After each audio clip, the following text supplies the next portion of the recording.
Hi you guys, my name is Precious Omphithetse. If you're tuning in for the first time or if you're seeing this face for the first time, on today's video, it is probably 20th, so it's for October 20. Yes, I think it's October 20 today.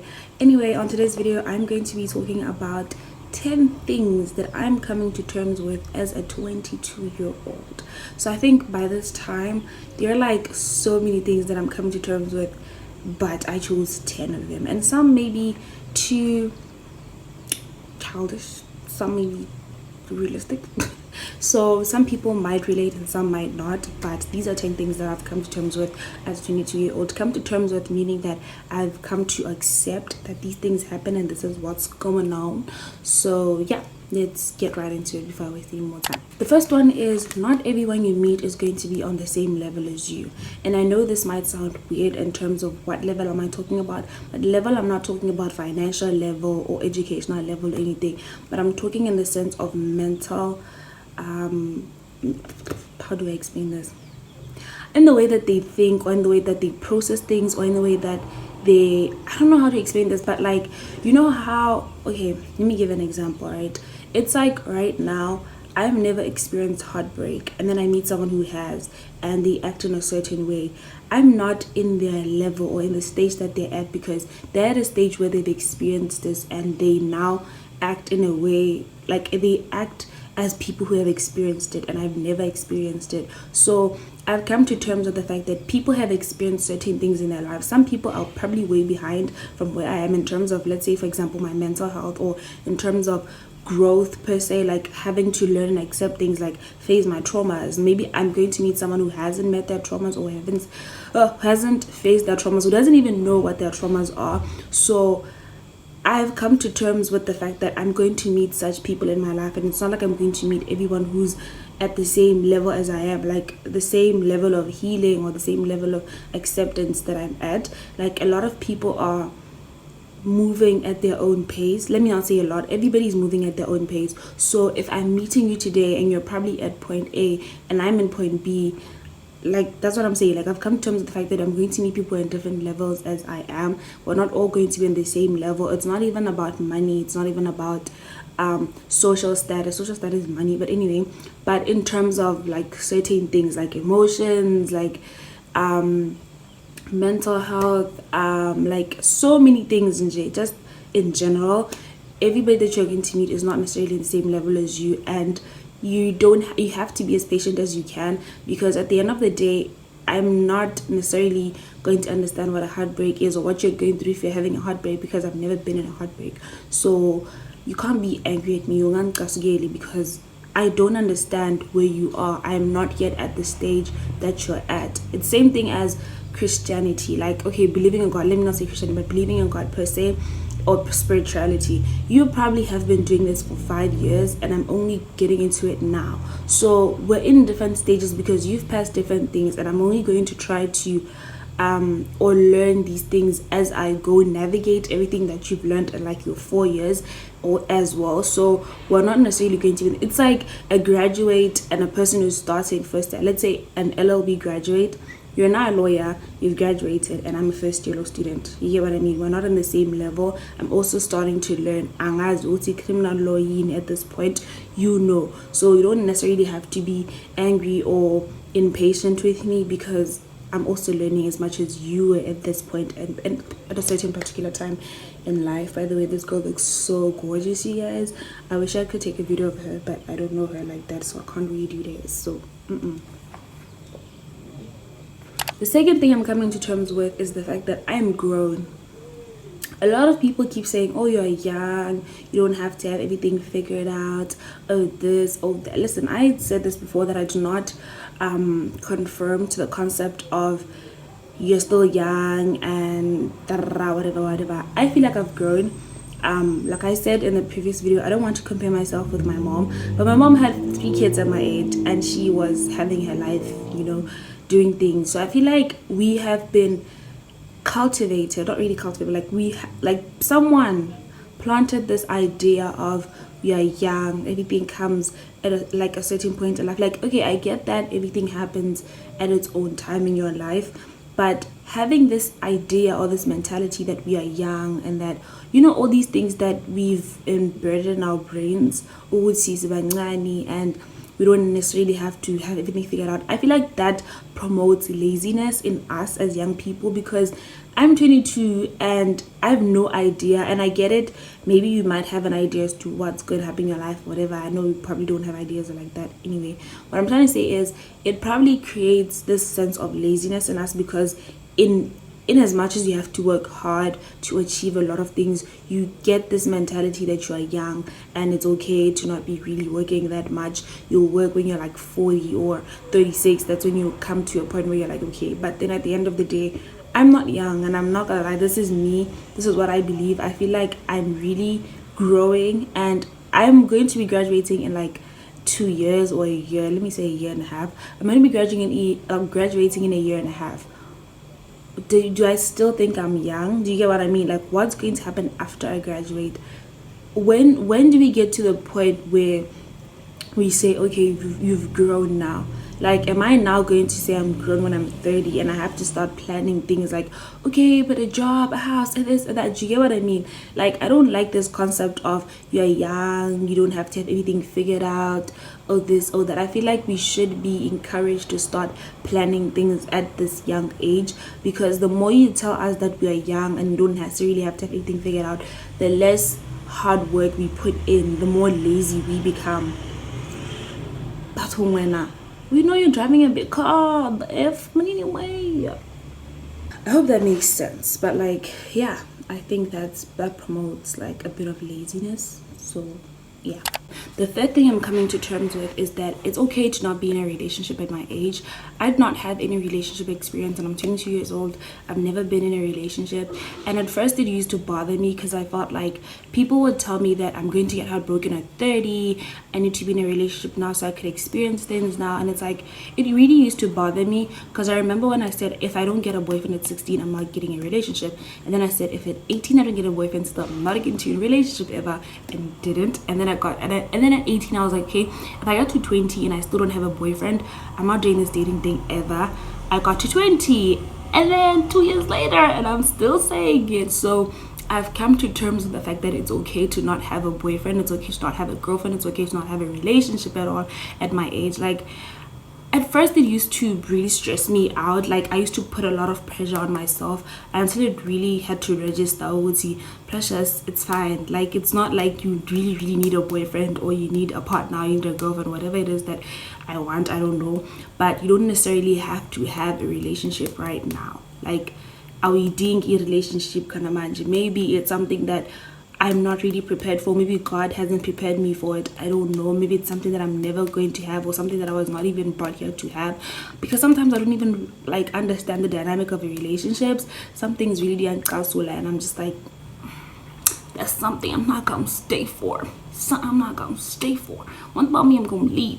One thing about me, I'm going to leave, and that's a fact. Like, if something really annoys me, I'm leaving you, okay? Because I remember yesterday a friend was like, you should get used to healthy relationships. Toxic relationships are good, but I'm like, my nigga, if you're too good for me, I'm going to leave. And that's just that. Like, this goes back to the first point when I said not everyone you meet is going to be in the same level as you.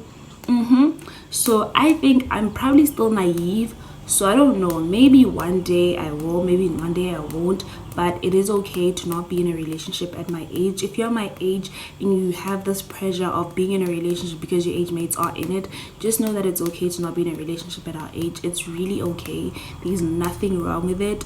I think people are the ones who make us feel like there's something wrong with it, but in real honesty, there's nothing wrong with it. Like, it's okay to not be in a relationship at our age. It is fine. It is okay to be 30 and never been in a relationship. It is okay. Everything happens at the right time, and I think that you should just wait for that right time for you. So okay, the fourth thing that I'm coming to terms with is that God is not embarrassing. I used to be so embarrassed to say that I believe in God, and that if like almost every good thing that is happening to me, I believe that God provided it for me. So I'm coming to terms with the fact that God is really not embarrassing. And I've always been afraid to say that I believe in God, because there are people who would ask you questions like, okay, but the Bible says this, the Bible says that, and it's like, I'm sorry, I cannot answer the questions that you have in terms of about the Bible, about God. But one thing I know is I believe in God. I love God. I trust God. I have so much faith in God. And if you have those many questions, I'm sorry, I cannot answer them for you right now, but I will still tell you that I believe in God and that He's not really embarrassing, you guys. Like, most people made me feel like it's embarrassing to believe in God. I grew up in a Christian home. I went to church ever since, I don't know, ever since I was born. And then I started going to Roman Catholic when I was fifth grade, when I was 5 years old. I stopped going to church when I got to university because a lot of people would like pressure you with a lot of questions like, what did that God do for you? What did this God do this? And it's like, guys, you made it feel so embarrassing to say that I believe in God. And there's nothing wrong with being aesthetic. There's nothing wrong with just believing in God and not being religious. There's nothing wrong with most of these things. But at the same time, people will make you question a lot of things about yourself and about your beliefs. And it's like, okay, maybe I'm questioning being a Christian, but do I question believing in God? No, I love God and I'll always be grateful for God because I know what God did for me when I needed Him the most. He was there for me. I know the love that God gave me for so long. So I don't think it's embarrassing to believe in God. I don't think it's embarrassing to love God as much as I do. Like, it used to be embarrassing because people made it feel like it is something that I'm not supposed to be doing. So now I'm coming to terms with the fact that it is actually not embarrassing. And I remember telling people that I'm going to a prayer group or a prayer meeting, and they were like, oh, you're going to a church. I know they're going to watch this, but anyway. And it made me feel like I was so embarrassed because they emphasized on how, oh, you're going to church. Oh, there's like, they were saying so many comments. They probably were not meaning it in a malicious way, but the comments really made me so embarrassed to even say, hey, I'm going to a prayer meeting. Sometimes I just go because it's embarrassing for me to say I'm going for the prayer meeting because I don't know how the reception is going to be again. So, but now I'm actually come to terms with the fact that it's actually not that embarrassing. It is what it is, bro. I love God. I believe in God. If you don't, that's it. I believe in God. I love Him. So it's really not that embarrassing, honestly. The fifth thing I'm coming to terms with is the fact that, I'm sorry, I'm reading again because I forgot. You can't expect anyone to hold your hand. You can't expect everyone to hold your hand through your problems. Now, I got to terms with this when I was actually 20, I think, or 21, between those years. Wait, 19, 20, 21. These 3 years are the years where I actually learned that I cannot expect anyone to hold my hand through my problems, because even when I had problems, I could share with someone and people would just listen and not really say a word, or people would not even give me the chance to explain to them how I feel. Some people didn't even give me 2 seconds of their time. Some people didn't even try to help me. So I had to come to terms at that age that, you know what, not anyone is going to hold my hand through my problems.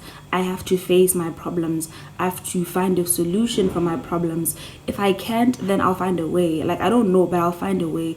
And I know that, like I said on my previous one, that I'm not embarrassed with believing in God.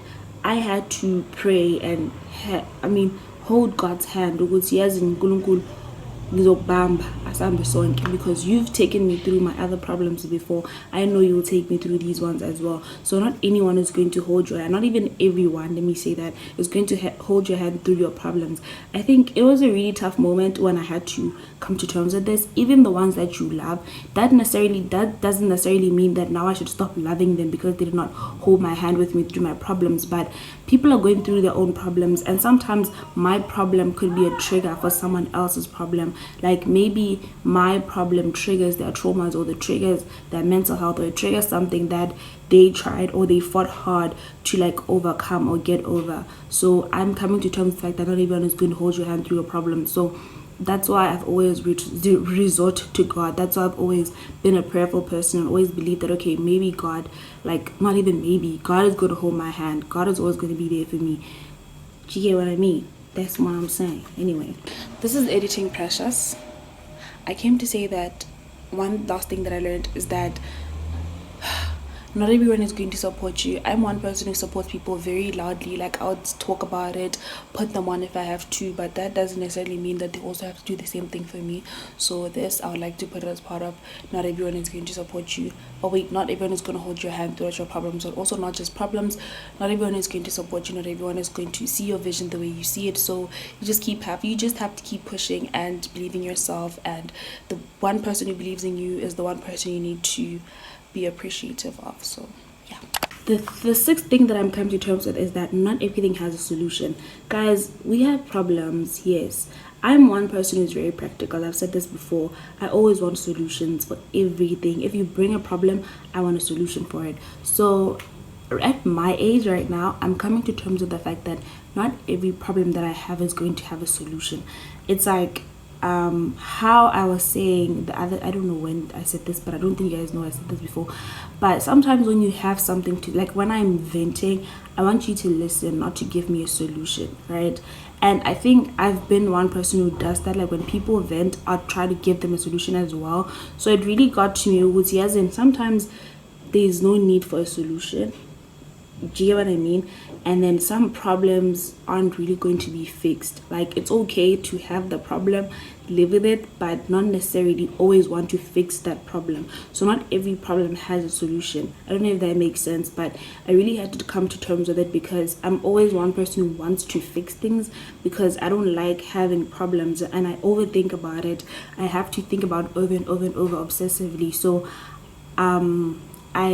this one is something I'm coming to terms with. Like, I'm not completely in terms of the fact that, okay, not everything has a solution. I'm coming to terms with it. So yeah, not everything really has a solution. Number 7, some things are temporary. Some things are temporary, meaning almost everything in terms of relationships with people. Most things are temporary. And I think for me, the one lesson that taught me that some things are temporary are friendships, because it's like these circumstantial friendships, they are very temporary, most of them. Circumstantial friendships, I'm talking about people that you only meet in class. Sorry, maybe it's time for coffee. People that you only meet in class, people that you live with, they become circumstantial friends because they are there with you in that environment. And when they are not there, are they really still your friends? You know what I mean? That's why I really don't like circumstantial friends, because I've been in one circumstantial friendship for 7 years, darling. Okay? And it was real. So, not everything is permanent. People come and go. Some people are going to be there in your life to teach you something, for a lesson.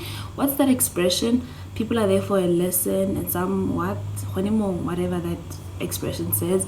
But some people are going to be there to teach you something, and maybe they're sent by God, maybe they're sent by the Holy Spirit, maybe they're just there in jail, you know, to teach you something. Some people are going to come into your life to teach you a lesson that you probably needed to learn, and then there are people who are going to be there for like a short period of time, and then other people are going to be there for a long time.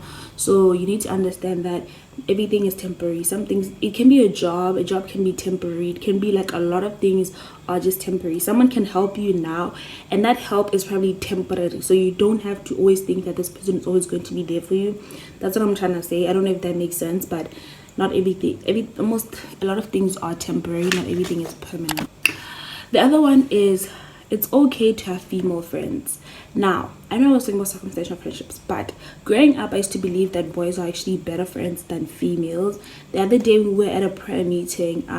One of the girls or the sisters said that we need to pray, because when we were growing up, we had this mentality that girls are not good people to be friends with, because girls are mean, girls are bad people, and we built this spirit or whatever it is inside our hearts and our souls and our minds that girls are bad peoples. And now as we grow older, we don't see girls as good people or sisters anymore, because we have built this character in our heads about girls. So she was saying that it is important to pray against that, and pray that, you know what, I really want to have female friends as well. I want these girl groups.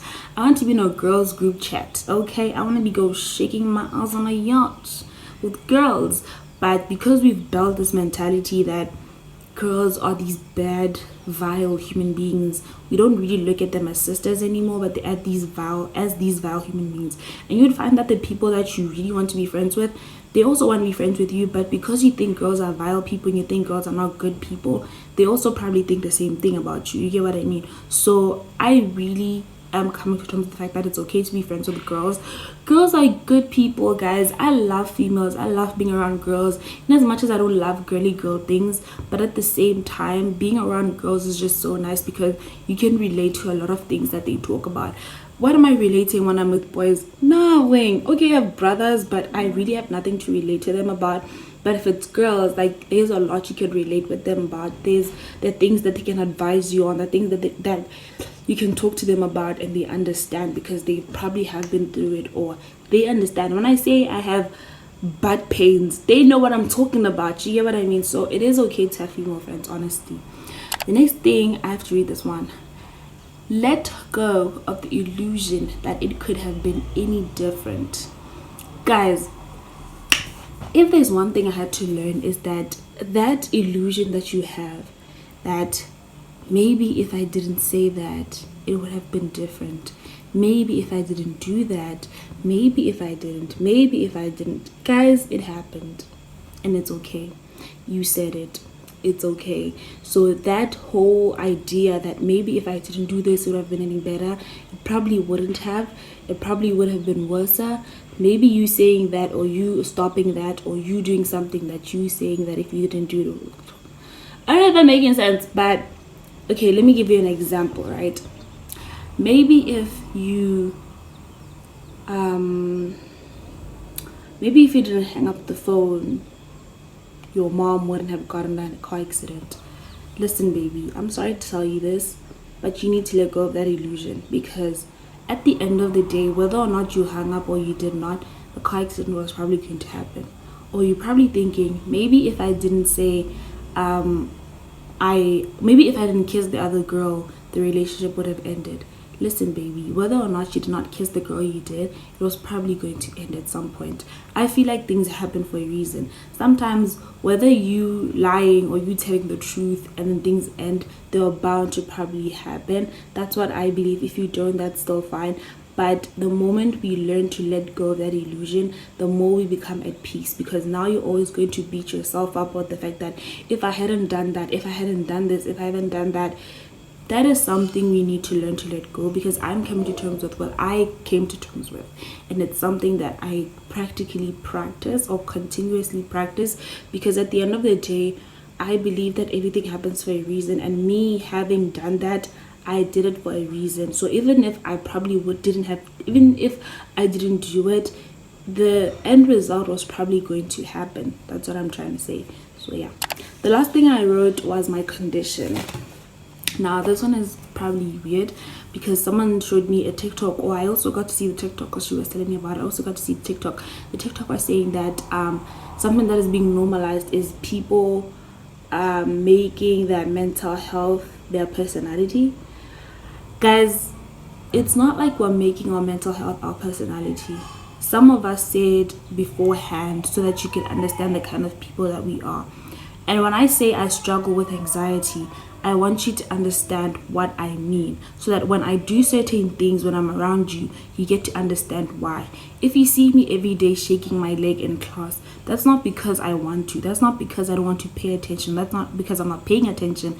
That's because I'm nervous. And having certain lectures that could just pick you out of nowhere and ask you to answer a question, that is nerve-wracking. So when I tell you that, that's not because I'm trying to make it my personality. I'm also coming to terms with the fact that this is my condition, and this is who I am, and this is what I have to live with. It's the same thing as someone who has diabetes. I'm sorry if I'm using examples that I'm not supposed to, but the same thing as someone who has diabetes. They have to come to terms with their condition, that they have diabetes or HIV. I'm sorry, but at the same time, mental health is also a disease just as much as other diseases or physical diseases are, and it's something that we need to accept and understand. So when I say I have anxiety, it's the same thing as when you're saying that people who have other diseases such as, I'm sorry again, HIV or diabetes are using that as their personality. I'm not saying they're using it as it, but when I tell you that, it's for you to understand what really happens to me. If you don't really research, that's on you, but I'm telling you so you know.